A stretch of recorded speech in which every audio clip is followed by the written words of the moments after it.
Evening. Christine Miller Beltran here, and I am live on this Friday evening, February the 20th, as we come into this powerful alignment of Saturn and Neptune exactly conjunct at 00 degrees. We are in a very powerful time of that fire horse moving the collective in to new beginnings, to recreating oneself, to the potential of diving deep into oneself. I am right now adjusting different settings that are popping up on this, and I don't know if you can see me or hear me. I have a very special guest that's coming on tonight. Tonight's theme is finding peace in the storm and the truth amongst the illusions. And we are in a very powerful time of change, of awakening, of truth rising, where there is such a powerful shift in consciousness happening now for us all. And perhaps this will be shocking for some who have not been aware of this, and there have been some of us that have been waiting for this for our entire lives. My mother used to say to me, I was sharing with a friend, that she was getting me ready for these times, you know? And then she said that to me, my goodness, 55 years ago, so many years ago. So she was way ahead of her time in so many ways, and I'm grateful for her. Just forgive me while I'm looking at this to make sure that I am in the right place. And as I wait for our guest, who is about 5 minutes from coming on, I just want to see if she can. Let me ask my husband also if he can see and hear me. So these things don't have to be perfect, and I am not perfect by any stretch, but I assure you, if you bear with us, this is going to be a very powerful and potent night. So let me just text my husband who's inside.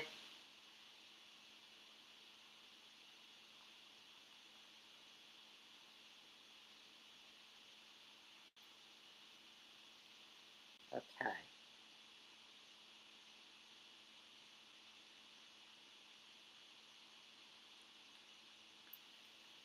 I've been working with Riverside as a platform for a couple of months now, and of course it has nothing to do with Riverside and everything to do with me. And I have tried ChatGPT and a whole bunch of things. I want to make sure I'm recording, which I want to make sure that I can record this. We are live. Anyway, Spirit, please help with this whole scenario as I am about to introduce our beautiful guest, who is a friend, a mentor. And I want to just very briefly explain how we had met. There was a happenstance. There are no happenstances, but I will declare that. This was about 4 years ago, I woke up on a Sunday morning and saw that somebody said, does anybody need a reading out there? And the young woman who would ultimately decide that she was going to give me a reading, gave me a reading which connected me to my father who had passed. It was a very powerful and potent reading of about an hour, which she gave to somebody that she didn't even know. And I asked her if she would coach me and mentor me as an intuitive and as a psychic. Thank you, Richie. My husband just said, yes, he can see us live on YouTube. So yay. So hopefully she's going to come on with absolutely no interruptions. But let me just preface this story by saying, so this person didn't know if she wanted to mentor me. She had tremendous gifts of her own. And she came back to me and said that she would mentor me. And as she was mentoring me, we had a couple of sessions. And she was very, like I said, very gifted, very generous of heart. And she said to me one day, you need to you need to study hypnosis. And I was like, hypnosis? I had no interest in hypnosis whatsoever. Hypnosis. So she said, yes. And here, I'm going to give you this woman's name and you need to call her. And I had such respect for the person that I was working with that I immediately called the woman. And her class was starting that Saturday. And that began, we're going to be coming up on a 4-year journey together that, as in reflection, I can't even believe it's been 4 years, because she has made such an impact on my spiritual journey, my own healing, my work as a practitioner. I am now a board certified hypnotist and a practitioner, transpersonal life coach, spiritually working with people to their divine truth, utilizing the tools that I have. And she also guided me in the journey that she was taking, which led to me ultimately getting my master's, and I am working on my doctorate in metaphysical sciences. So this person, when we ask in earnest, God sends us messages and messengers if we will stay open and be listening. And I can count so many times in my life when those teachers and mentors came into my life, some for a season, some for a reason, and some came to stay as true friends that would take the journey together. And this person is quite extraordinary and very gifted in her own right. So let me just let her in. And without further ado, I'm going to get a little emotional as I introduce to everybody Dr. Kelly Talixon, an absolutely powerful, courageous, brave woman. And you are absolutely going to love this evening. You're going to learn a lot. So sit back with your favorite beverage, grab a pen and a paper, or a pencil and a paper, because there's going to be a lot of nuggets of wisdom shared tonight, I can assure you. She is a holistic life counselor and the co-founder of a new adventure that she has taken with her business partner, Diamonds and Pearls Alliance. And she is an author of 2 books that are life-changing: The Voiceless Soul and How to Break the Barriers to Self-Love. Welcome, Dr. Kelly Talixon. I am proud to say my mentor, my teacher, and my friend. And she'll be celebrating her birthday on the 28th, a Piscean woman, of course. Welcome, Kelly. Thank you so much, Christine, and thank you for that gorgeous intro. Well, I hope it did you justice, because you are that and then some, and you've certainly had an impact on so many. And I know for me, we were just reflecting today that it's been 4 years in April that Hmm. actually it was February. It's It was this month. February, It yes. was February that we came to know each other 4 years ago in 2022, and you changed my life. Well, we immediately connected. We felt it. And we opened up to each other immediately. And we were in such alignment. And it's funny because I was actually listening to you before I met you because Dawn had a conversation with you before you joined my class. And I was listening to it. I'm like, oh my God, I cannot wait to meet this girl. Oh, And it was really? really That's right. fabulous. Dawn Yes. taught the beginning of the hypnosis Yes. Yes. segment that you were teaching, because, Yes. she stepped Yep. in the beginning. Oh my goodness, I had forgotten that. Thank you for that Yep. reminder. And Yep. the soul level healing piece. We're going to be unpacking a whole bunch of things, but I would like to start with asking you the question, because there are so many out there. We're in such a powerful time of shift and change and awakening. And while we are there, we are also in a time of many are struggling with the ugliness of the truth that is rising up. And so there's an opportunity for us to work on different aspects of ourselves and develop our faith and our hope. But if you would just share your very powerful story and where you came from, so that the contrast can be seen of what you have powered through and to in your journey of life.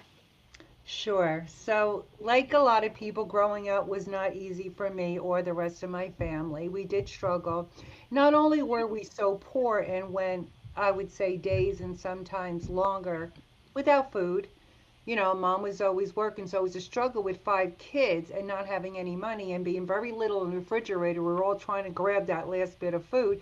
So, usually, some of us didn't eat for days. But we got used to that. But even growing up and my mother working all the time and my father being home, he did not have the patience for 5 children, which could become pretty much unruly, especially when we're in trauma. So his response to that was to discipline us very severely by hitting us. So if one of us did something wrong, all 5 of us had to line up and be smacked with this huge breadboard. And what I remember of that is obviously lining up and then being taken into the bathroom by my sister. I had one brother, but my sister would take all the girls in the bathroom after that just to see, how swollen we were and to put some kind of ointment on us, I remember. And I just remember looking down at my buttocks and saying, wow, it was so swollen and purple and yellow and all these weird colors. And it was very, very painful. And, there was a lot of crying, a lot of screaming. And I felt mostly bad for my brother because he didn't have the same support that the girls had together. Um, but then he had finally reached his limit with us. And one day my mother woke us up in the middle of the night, and people always ask me what age are you, and I really can't remember, but I want to say around 6 or 7. And I was fourth in line, so I had one younger than me. And my mother rushed us out of the house in the middle of the night. We were basically in a deep sleep. I just remember all of us huddled in the car. My brother was in the front and 4 girls in the back, all huddled up, trying to steal my sister. My younger sister grabbed her blanket, and we were so cold. So we were all trying to like wrap ourselves up in this her blanket and go into the police station and still not knowing what's going on. And then we were taken to my grandparents' house. And the story that I found out later was that my father had put the gas on in the fireplace, hoping that we would all succumb during the night to that gas. But, they do put a chemical in gas so that you could smell it. So my mother did smell it and woke up, or she was guided to wake up. And we were all spared. So we still didn't understand. Our biggest fear was, where's dad? Where's dad? We were worried about him because when my mother rushes out of the house, brought me to my grandmother's house, then there was all this talk going on in my grandmother's kitchen that we weren't aware of. It was just, you could tell that something wasn't right, but we just didn't know what it was. But our worry was, where's dad? But nobody was answering us. So anyway, we did find out later that he was arrested. He was actually admitted to a mental institution that he escaped from. And that was all on the radio. So we were in the car. My mother's blasting the radio showing that he had escaped. And then he contacted her somehow and she met with him and she helped him and put him in the trunk of her car. I remember him being in the trunk and we were like, he's going to suffocate. He's going to suffocate. I remember being so nervous. And I know that when he got out of the trunk, he was very, very upset at us because we were blasting the radio and the speakers were in the trunk. So anyway, we didn't know that, so we kind of got punished for that too. But we were really, really confused. And but she did take him back, and he did come back home, and we were basically excited about it because we still didn't know. And all of that came out later. So I guess we were a little bit in shock that it all played out that way. So I did live a life as a teenager and a young adult, very, very disconnected from self-love because I felt very unworthy of it. And that's why I had to write the book about the voiceless soul because I had no voice to say what I felt. It was just basically the feelings and emotions that flood the body that really attack the nervous system. And then the nervous system becomes completely dysregulated. And then what happens? Everything else becomes a trigger. So through my life, as a young adult, everything was a trigger. Every boyfriend, every friend, anybody that I felt was hurting me was so devastating. I couldn't handle it because it just meant one more person throwing me into that survival mode of I'm not lovable. So it really took a lot of healing and a lot of deep understanding of who I really am. And the way I really came out of that was to just keep working on myself. And it took a lot of deep forgiveness work from my dad, from my mom, from myself. And even for all the people that I kept thinking they were hurting me, but what's really happening, as I found out later after I did all my healing work, was I was inviting it in. I was trapped in seeking drama because it matched what I was familiar with. And, as a young adult, you're like, oh my God, why is my life so dramatic? Why am I always calling in the wrong people? Why is all this bad stuff happening to me? And so you realize that I was at the level, the frequency, the vibration of allowing it in, of calling it in, of matching with it. And then once you realize that and you start to heal, you realize the people around you change. You have a different environment that you created. You would think it's outside of you and you just got lucky, but it's actually your vibration calling in a whole new environment. And then I just really started to work on myself. And yes, it took a long time because it took a long time for me to figure out why I was so trapped. Let And me once, just let me just stop you there, because this is obviously, with that potent a story. What was the moment? Do you remember a defining moment or the first step that you took in yes, this profound healing journey? I would say it was during my marriage. I was married for 27 years to a good man. We're just different. And I started to read books, not those old self help books, men are from Mars, women are from Venus. They were not helpful. What became helpful was understanding psychology and the energy of our soul. And I started out reading so many books that talked about psycho spiritual work, which means working with the mind and the spirit and the soul. And people say, isn't that the same thing? But yes and no, because the spirit is the highest level of the soul, but we're individualized in our body. But in the spirit world, we're all one, but in our bodies, we're separated so that we can learn on our own journey. But in our higher consciousness, we're collectively one. So, because of our ego, that's what separates us. And that's what makes our soul separate from the collective spirit And is it's there to protect us. It's there it's to absolutely there to allow protect us. us to be able to navigate this physical world, and Yes, to operate from our senses, right? Which yes. tell us, how, right. And then really what's back of that subconscious mind is everything. It's everything. It's all our Everything. memories, it's All our the tools. relationship patterns, Right. it's our survival strategies. Right. So what really helped me was to understand the subconscious mind, and that's what's happening in everybody's life. If you're not aware of what's going on the other level of your mind, the deeper level, you don't have that self-awareness, then you're being really driven by memories and the emotions wrapped around them 90 to 95% of the time as you navigate this life, which means you really don't have much control because you're not aware of what the controlling factor is. It's in the subconscious. So when you start to reframe those memories the way you see them, you don't change the memory, you change how Right. you feel about it. Right. So when people say forgive, forget, you don't really forget, you just change perception. Changing perception changes your whole vibration, right? So, but 100%. if you're not aware of it, Right. right? And your memories are at a low vibration, which means your memories are from where? Your childhood, where you had a level of consciousness that did not have logical and analytical abilities. All you had was a lot of emotion and imagination and survival consciousness. So bring that all together and then grow up like I did, or grow up in any dysfunctional home like most of us have. Or any functional home, because we all have experiences that we don't understand when we're Right, nonverbal. right. That could be frightening to us when there really is Absolutely. no imminent danger, or maybe there is and it was not done with, the Right. intention of Well, it's almost impossible to not grow up in a dysfunctional home. So let's think about that. There's different that. levels, right? Let's talk So about you that. can even watch the Brady Bunch or whatever you want to call it on TV and say, well, that's the perfect life, but was it?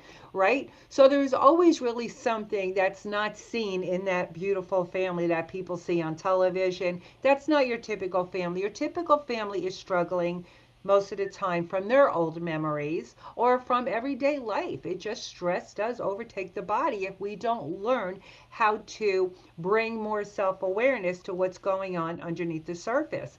And that's when stress can overtake us.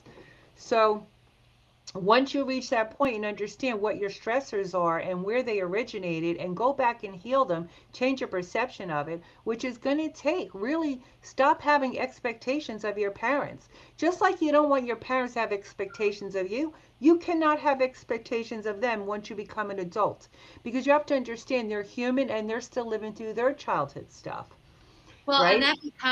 that becomes not a an intellectual understanding. It becomes a heart-centered and Yes, soul-centered and spiritual understanding of the truth, which is a much bigger picture and exactly. a much more compassionate picture. And I will say, for me, the blind spots, the unknown limitation and self-limiting. Why is this the way it is? Why is there a repeat pattern here? I got to tell you, I've been in this work a long, long time. Not the work of the mind and the hypnosis aspect of things, but I'll call it the healing arts and the Yeah. mystical and magical spiritual world, which is truly magical in my humble opinion. Uh, but we heal in layers. We Hmm. heal as we unwrap things. But I mean, as truly, when I met you, I was still having the dialogue with very good friends of, I know there's just this one little thing. There's this thing, Yeah. and it's really not a thing. It's accumulation and a cumulative on the nervous system burden Hmm. that we are playing from.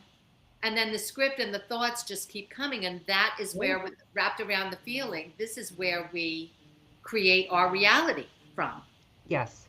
through vibrational attraction, like little magnets out there, or big magnets, right? Because Yeah. we're very powerful.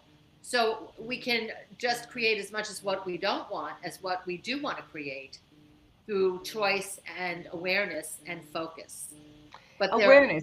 That's the key word is awareness. But remember, most of the world is not aware. And the idea is for us to become more aware. But so that would give us more let's control. let's talk right.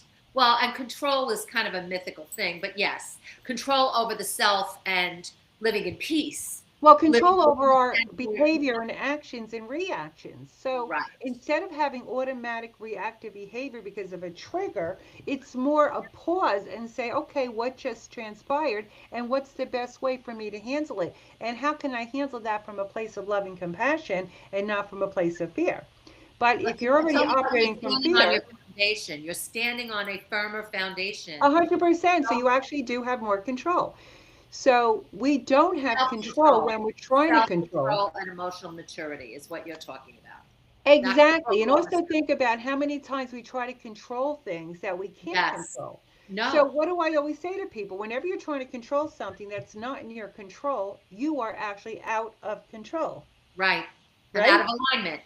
You're out of alignment, you're out of control because you're trying to go grab something that you can't even grab onto and you're trying Right. to control something. And that's what we do is we try to control our emotions, we try to control other people, we try to control our reality, right? But when we don't realize that it's really being controlled by these unconscious thoughts, feelings and emotions that we have to tap into and go back and heal what needs to be healed, change our perception about ourselves and the world, go back to that safe space, and be able to open up from a higher level of truth. This takes work. It's a lot. I was just going to say to you passionately, I come from the house of control.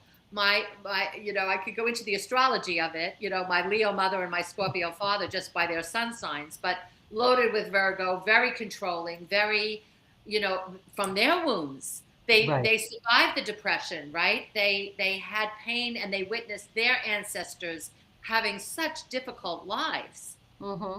the stock crash and the depression, you know and here you are. It was in the 80s that you grew up, Mm-hmm. and nobody knew, like, when we went to school, perhaps some of us didn't know in middle America, where I was raised, that there were children that were not fed That's right. when they went home. They were Mm-hmm. beaten, you Yeah. know I Mhm. remember this little, I remember the segregation like it was yesterday Yeah. because busing in with all the black children, and my mother was the head of the PTA, and she wanted the integration, and there was such a pushback. And Mm. I remember the integration, and this little girl, little black girl, said wanted to beat me up in the schoolyard, and I remember I could see her face, and I'm so proud of this moment. I'm going to get emotional because my sister would be angry that my mother taught us this. But my mother said, Jesus said, turn the other cheek. And I said to her, I Mm. won't hit you. So whatever you need to do, do. Wow. And she was so shaken by my unwillingness to engage. And I often wonder what happened to that little girl, you know? Yeah. Yeah.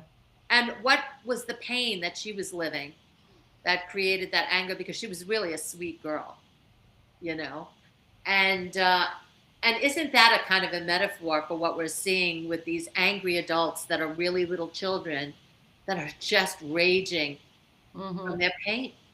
That's exactly true. And that's why when I explain to people, don't take anybody else personally, you don't realize how much is just being projected out. Projected just means that everything that's hurting inside of them is being thrown out into the world. That's all they're doing. And when we take it on like it's personal about us, now we're holding it. Okay? So they can't get rid of it by projecting it, but it is their body's way of trying to get rid of it. They're trying to release it. Okay? But they release it just like our parents are releasing their pain onto us as we're growing up. My father was releasing all his rage onto us. And I truly believe that children trigger their parents because what happens is the parent, when they see the child being needy, it reminds them of their childhood when they were needy and rejected. And that causes them to automatically reject neediness. Yes, And that's that's why weak. That's weakness, it's and we don't want to be weakness. They see vulnerable you and as weak because the then we weak can be part of hurt. themselves, right? Yes. So what did they reject in themselves? They rejected that they should never have needs. So when nobody meets their needs, they reject within themselves, I should not have needs. So now I come along as a child and my siblings going, we need this, daddy. We want to eat. We want to do this. What's going to happen? He's going to go into a rage.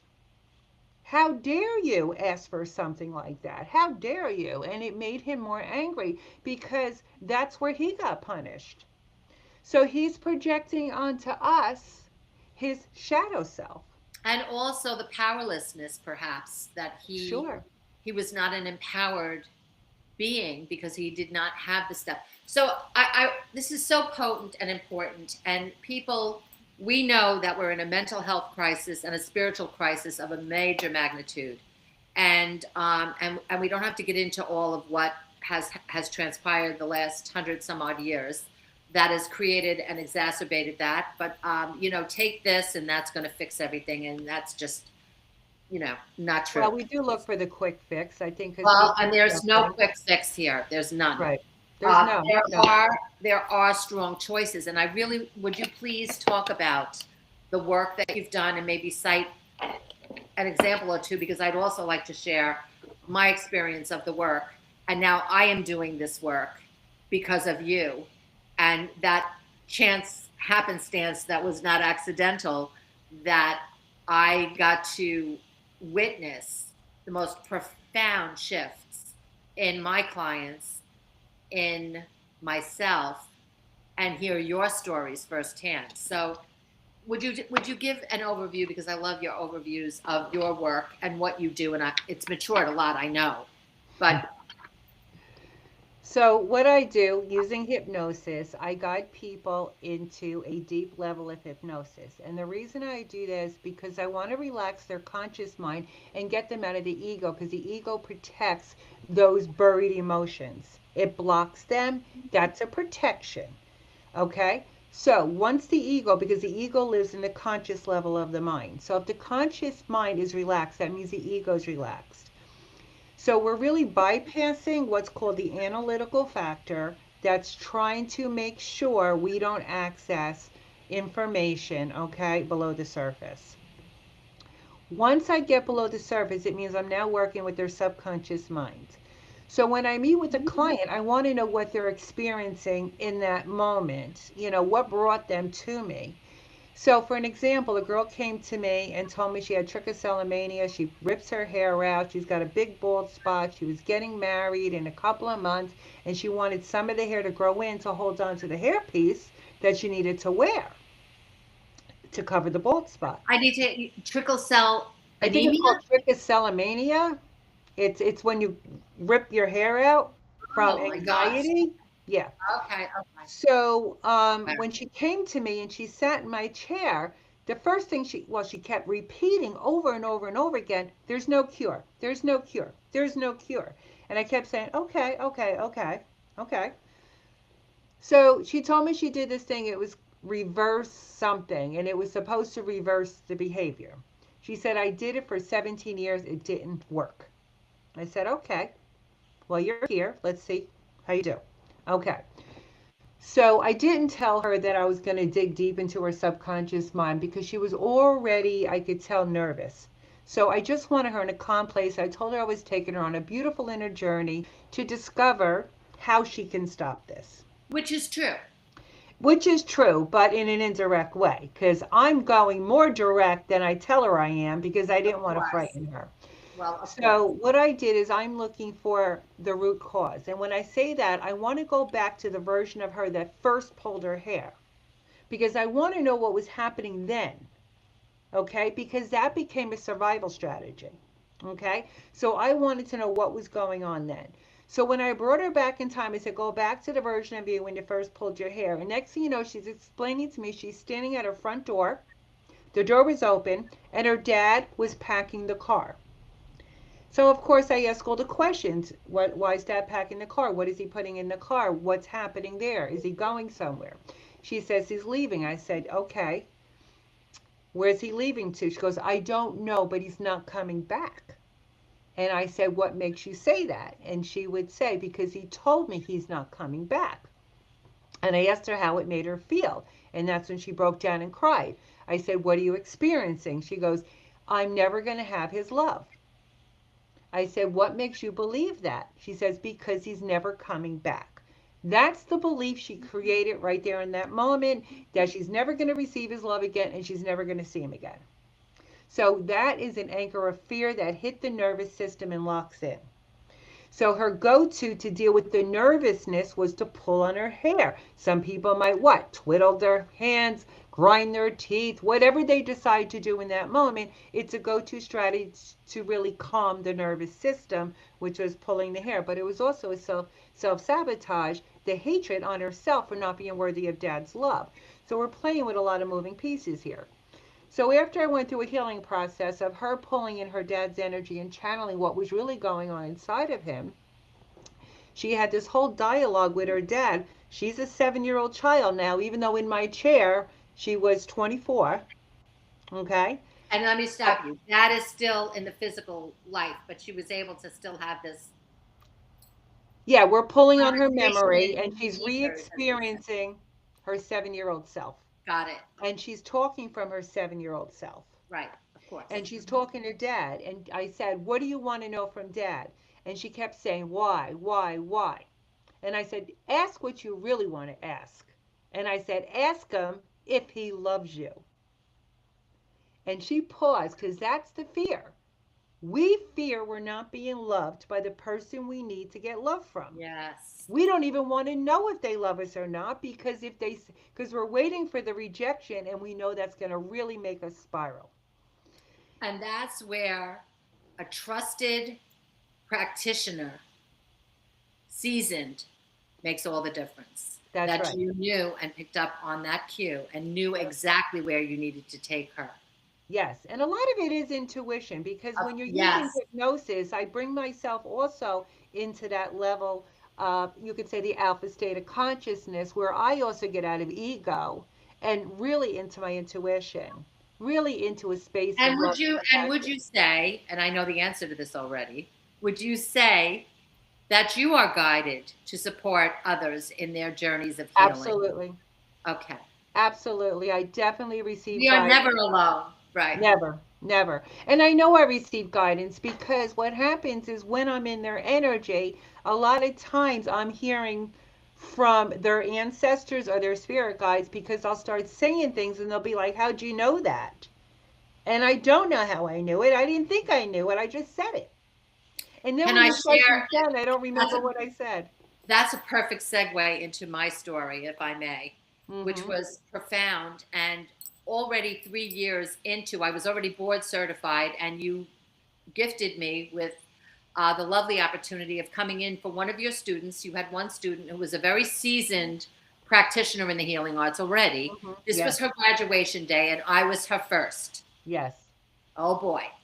So nobody was prepared, the three of us in your office, for what was to come. And so first of all, I deeply relaxed right away, which is not an easy thing to do because I'm a doer and I have, a high Mm-hmm. level of thinking that goes on in my nervous system. I immediately deeply relaxed. And Kelly has a heart centered relaxation that she created, which is deeply, deeply, profoundly impactful quickly. Mm-hmm. And I went very deep, very quick. When you're in this experience, by the way, for anybody who doesn't know this, you are completely aware where you are, who is there, and exactly what's going on. You're having a multiple experience, as if you're watching a movie and you're in the movie theater eating the popcorn, watching the movie. You also know who you're with, what they're doing.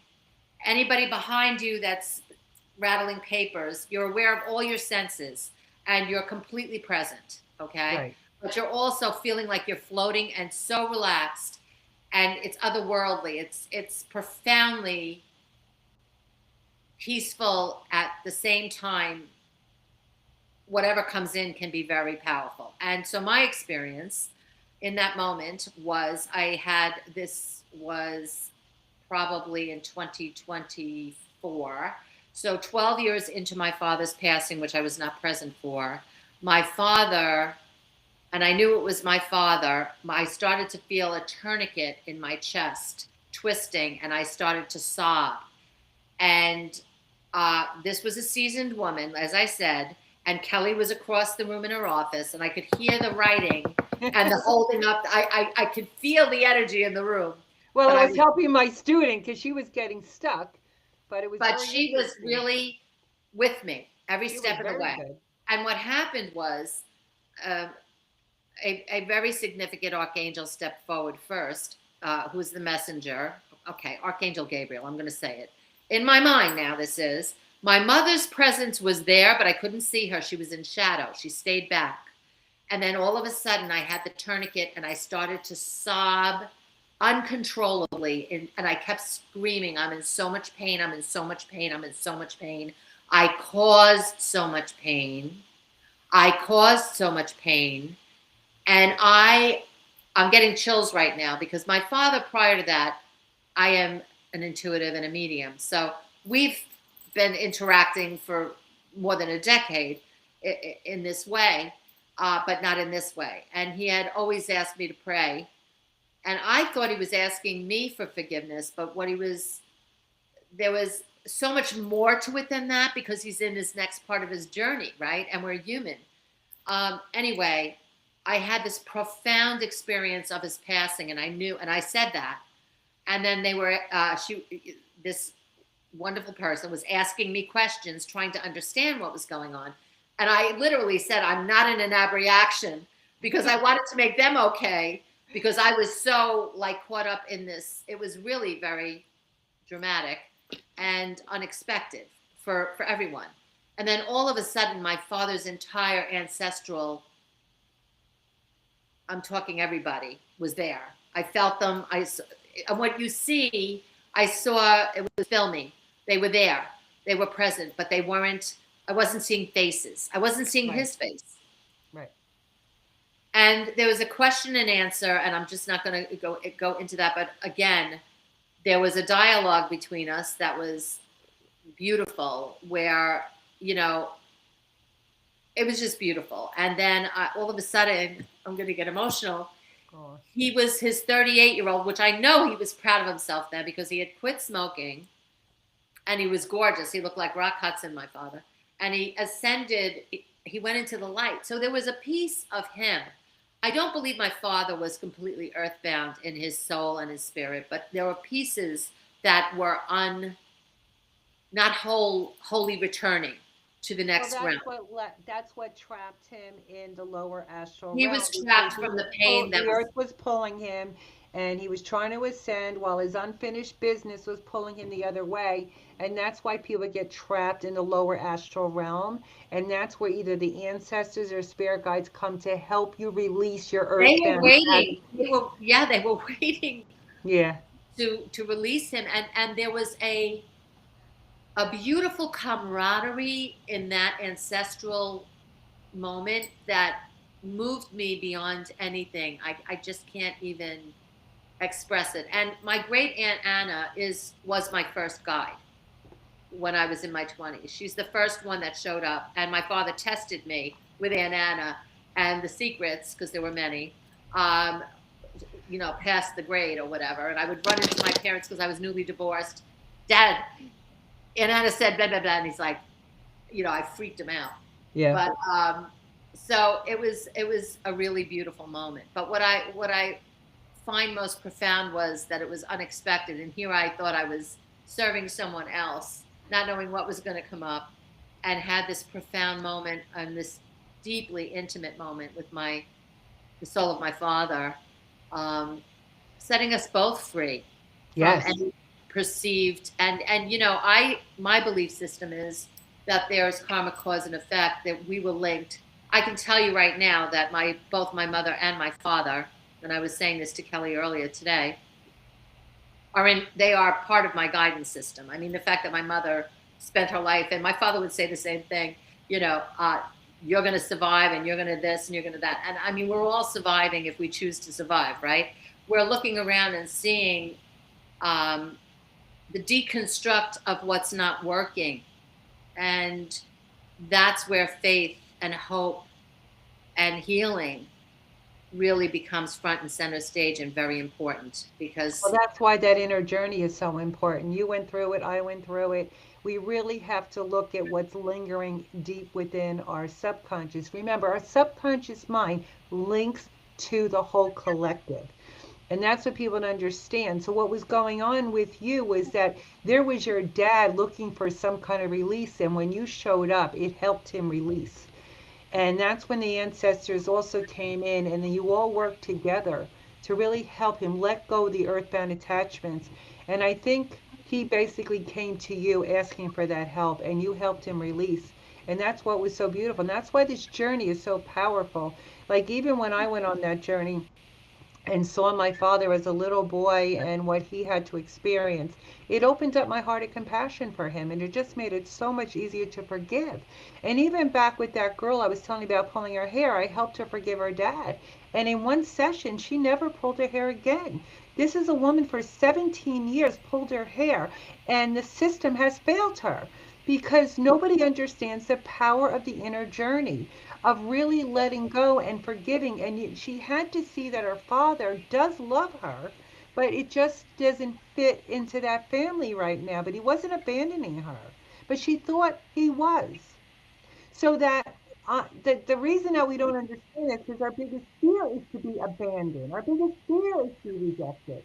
But these things happen in life that make us believe we are being abandoned and rejected. And when we hold on to that, how does it show up? It shows up in our physical body. your mic is going in and out. I'm not sure why. Oh, I don't know. Is it better Okay, now? that's All right, I better. move closer. I'm So, closer. so what's happening is we're so afraid, right, of rejection and abandonment. Absolutely, 100%. So, as a child, how many times do we get rejected? How many times do we feel abandoned? Okay. So, this is what sits in the subconscious mind. This is why the journey is so important to realize we were never abandoned. But what happens is we begin to abandon ourselves based Yes. on the belief that we have been abandoned. And when we abandon ourselves, we end up in relationships where we allow ourselves to be trampled on because we're so afraid of being abandoned. It's really an important story. The thing I just want to say, the person we choose as a partner, I never realized how profound a choice that is. The mirror. That is, and really the marriage is the marriage of the ancestral. It's an Mm-hmm. ancestral marriage. And you had said to me once, and I wholeheartedly hope that you will do this, and I would be on board to do this work, because I think union and marriage is very sacred amongst any two people that come together under God. And I've had the blessing of officiating 7 or 8, 5 or 6 of them made it. That's pretty good odds. It's not bad, right? It's better than the statistics. But the thing is that, we are attracting and vibrationally aligning with the person that has the medicine of what we need to heal. Mm-hmm. And it's familiar. So, if we have an ex that we say was completely dysfunctional, we really need to go and look in the mirror at the journey that we took. And Richie and I, when we were both second marrieds, we really didn't see the synergy until we did the healing and the deep work. And we continue to do so, because And it's it's not a one. wonderful that you stuck together during it, because it usually Oh, makes people run, right? it was It pretty makes them dramatic. run. Yeah, Yeah, no, it was pretty dramatic around, yeah, it right. really was. But we actually do seek the parts of us that we repress. We seek that in another person because we're seeking wholeness, right? So we're really seeking out our shadow, but our shadow's within us. But we seek it through other people. So we end up marrying the parts of us that we rejected within ourselves. Then we start to, even though we're seeking it later on, we find ourselves fighting with that part in the other person that we were actually seeking within ourselves. Right? Does that make sense to you? I know it sounds Absolutely. complicated. Right. Absolutely it does. And are we willing to go there and really look in the mirror at ourselves? You said the magic words: awareness, Mm-hmm. awakening, and awareness. Those are very, very important and powerful words. And then, accountability too, to the self, because we lie to ourselves over and over and over. We lie to ourselves. So really getting real with ourselves with grace.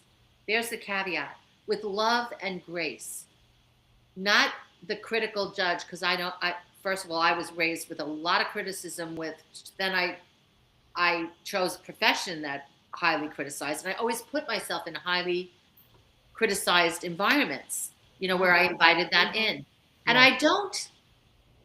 I think it was important because it made me always self-reflect, which I love that quality. If I'm going to say I like a quality about myself, there's a few that I really love. And self-reflection is it can be very painful, especially when you're married to me. Richie will say to me, "Oh my God, do you have to beat yourself up?" It's a process, right? Where you have to Yeah. try not beat yourself up, but also hold yourself accountable Yes. to you. It's you and Mm. God. That's Yeah. it. It's Mm-hmm. not your spouse. It's not your kids. It's not your friends. It's not, they're just there to show you what you need to do here to heal. But that's the journey we're on. So if you think about it, when we're born, right, what are we told when we get older? Never look outside yourself, everything's within. But as a child, you have to look outside of yourself or you're not going to survive. So Right. you need to look. So we become conditioned to believe that our Savior is outside of ourselves. That's Our important. Savior was our mother and Wisdom. our father when we were Absolutely. younger. Right. Absolutely. So if you're still in survival mode, you're still looking outside of yourself because that's the way we were born into and conditioned to believe. You have to, because you needed a mother, father, or some kind of adult, somebody who was able and capable to keep you alive is what you needed. I Okay? still, I believe wholeheartedly in mentorship. And as a businesswoman and an entrepreneur, mentorship to me matters. And I joke with one of my mentors, and you're certainly another one of my mentors. And it's like, I'm going to call mommy, because I used to call mommy 5 times a day. It was a thing, right? Yeah. I was very mommy. Mommy needs to approve, kind of Yes. a woman, Hmm. really. Hmm. And I definitely healed that. But there's still that part of me. But I think mentorship, there's a fine line there, is also part of the self-reflection and self-awareness piece. When you have someone in your life, and here's the caveat, that you can trust, that has your best interests. It's like Brene Brown when she says, when you make the phone call to the Move the Body friend, make sure you know who you're calling when you make that phone call, Exactly. right? Exactly. It's true. Because It's true. somebody really that is reflecting in love about you and not with any self, Well, yeah, hurt. somebody who truly has your back, and that's what we all seek, right? And So, your highest good in mind. right, and that comes with growth also, to really be able to discern. You have to have Yes. that discernment. And for many years I did. And of course I got trampled on, but then again it was also the mirror, right? It's the mirror that I've abandoned myself, so I'm going to attract people that are going to abandon me. And that's it. But then when you become into that higher conscious, where you no longer abandon yourself, you do draw forward those people on that vibration that do have your back, right? You still have to be a little discerning, because there's people out there that could show up, you know, and they could have jealousy, or they could want to, envy, And that whatever it is. hurts. And that hurts. All right, so let's keep it real. How are you doing in the self-love department, my You know friend? what? Have to say I'm doing fabulous. I will be honest with you though, you do reach a level of awareness where it could get lonely, because Mm-hmm. I know that globally we're going through a collective awakening, Mm-hmm. but there's a lot of people that aren't there yet. Mm-hmm. And I got to tell you, I did this work so long ago that I feel like I'm watching people now do what I did 10 years ago. And it's fabulous to watch, but it put me in a lonely place. So I would say I have a handful of people that I could call up and really have that beautiful, deep conversation with, you being one of them, that I could really open up and say how I feel and not feel judged, and that's what you need. But, it is lonely, because it's not like you're back in high school and you've got 1,000 people that you're hanging out with, because you're all on that same vibration. I've already done this work, But you I know? think that lonely, we've now this is a really interesting thing that you use that word, and I love that word, because alone, when what I said before, it's us and God, right? When we are alone and we go into the vortex, and you've shared with me in your journey, I've shared with you in mine. When we're celebrating like rock stars, we're not getting a lot of shit done in terms of healing our souls and healing our Right, spirit right. or our minds. We're completely in another part of the whole experience, right? Yeah. But when we are feeling alone and lonely is when we can really come into that self-reflection and the vortex, which I love that word vortex. And what word did you use today? I wrote it down.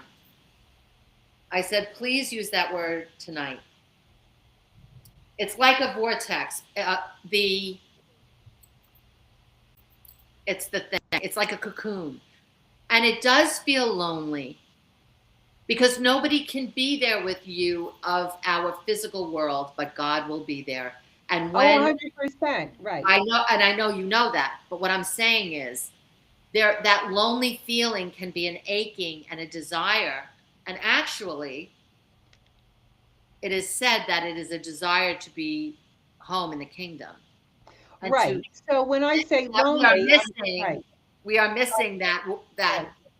I'm eternal. missing that higher level of consciousness. Now, I'm not alone. I'm just No, lonely in my vibration. And I'm not saying I'm the only one here all by myself. I I'm know you're not not. It's a alone. feeling you're having and an experience that doesn't stay with you, but you've experienced it.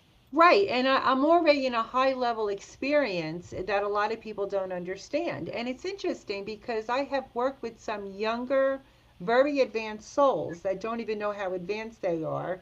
This generation, the younger, like 16, 17-year-olds, they don't realize how advanced they are.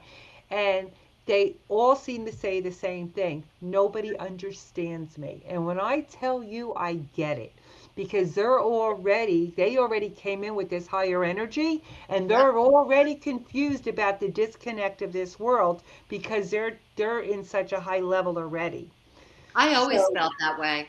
yeah. I just had the blessing of being raised. And when I think of, like, there was tough love and there was a lot of rope. There were contrasts, but there was always, and this is the distinction. This is the differentiator. There was always Jesus or God and the divine. There was Hmm. always the message: ask and ye shall receive, faith building. Scripture was read in my house. And it's not about Christianity. It's not about any religion. It's Right. about faith, hope, and connecting to the power source and the source creator Right. that gives strength through these times when we're so weak or Well, I feel think so weak. faith is really important right now, and I think we all have to keep the faith. And I think if people could understand that when we do our own inner healing, we're sending out a vibration to the collective, okay, of higher consciousness, which invites them in to allow themselves to go there as well. But when we're in a low vibration, we're inviting them to stay where they're at. When we come in a high vibration, so when people say to me, meet people where they're at, I said, no, don't meet them. Don't change for them. Stay in Don't your lower your vibration. don't lower your thing, right? No, And but well, love them where they're at. Just that's the love work them of where they're at. Dr. That's David it. Hawkins. I know you love his work too. The Yeah, map of consciousness. So he said if people would get above that, and he measured it, right? yeah, Muscle testing 200 at the act of courage or the vibration and feeling of choosing courage, just as a feeling, 70,000 or 700,000 other beings would receive that vibrational blessing and be exactly. lifted up out of that lower, we're not Right, talking right. lower, like as in lower class or lower this or No, lower no, no. that. It's a vibrational. Right. It's how they're it's how If they we're in feel about anger or themselves. resentment or jealousy or envy, and many of us have been, these are ways of feeling out Yeah, of the pain of what we've experienced. right. And we can get stuck there. People can get stuck in those lower vibration feelings, which then brings in more of those experiences that just keep creating more of what we don't want. And we just get stuck in the why is this happening to me, like we're victims. And we're not Exactly. victims. Right. And that's Right. why we have to just stay in that vibration of love. Yes. Love them where they're at, understand that they're stuck, and offer guidance without, pushing anything on them, but just hold the space. Because people don't want to be pitied. They don't want you to feel sorry for them. They want you to lift them up. They want to know they're worthy. They want to feel respected. They want to feel significant. When somebody doesn't feel significant in this world on a deep DNA level, they actually believe they can be annihilated. And that goes back Absolutely. to A our tribal thousand percent. days. When our ancestors lived in tribes, if a baby was born and was disabled, they would feed it to the wolves. Why? Because they can't be a worker.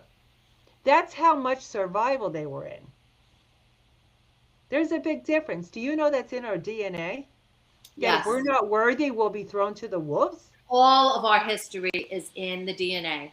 All Exactly. of the anger and the pain and the suffering is in our DNA and in the collective. So if we can look at what's going on right now with, and this is a big ask, from a higher view, from the eagle's perch, I love, for anybody who's into astrology, Pamela Gregory, Pam Gregory, UK astrologer, highly recommend her. She says, and I will quote a couple of her quotes, we are welcoming in an expanded consciousness of love.